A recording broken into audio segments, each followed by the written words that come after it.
What about the people who are under severe emotional crisis or severe fear? And I think actually your wife gave me the term a fear death experience.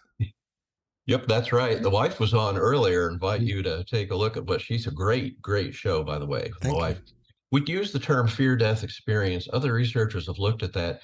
These are people that have a sudden, they think they're going to die, sudden traumatic event. They really fully believe that they're going to die, and yet they're not physically compromised. They're not physically unconscious. They're not clinically dead. They just believe they're going to be, and it's severely frightening. They do have experiences, some of which can be indistinguishable from near-death experiences. I've studied the two groups together, fear-death experiences and near-death experiences, and there is some statistical differences. For example, when you have a fear-death experience, you're suddenly afraid. You sort of have that belief your life flashes before your eyes when you're that afraid. Well, that's actually true. Statistically, fear-death experiences have more of those what we call life reviews, a higher probability, a higher percentage of life reviews occurring during a fear death experience as opposed to near death experience.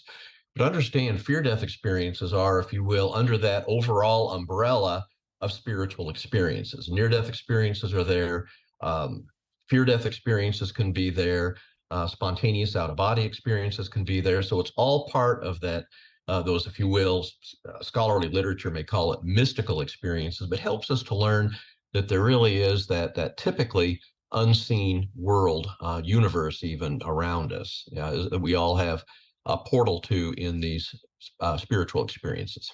I've not done near as many cases as you have. I've seen about 500 guests on my show that have had NDEs, but I get to a point where I sometimes feel like I'm getting closer to knowing as much as you can about NDEs, and then all of a sudden I get a new guest that brings a completely new piece of the puzzle. Do you feel like you will ever figure it all out? No, and that's a great question. So I hope you, Jeff, I hope you find this reassuring, even if you do hundreds more. Near-death experiences are, as best we can tell, a glimpse of a greater universe.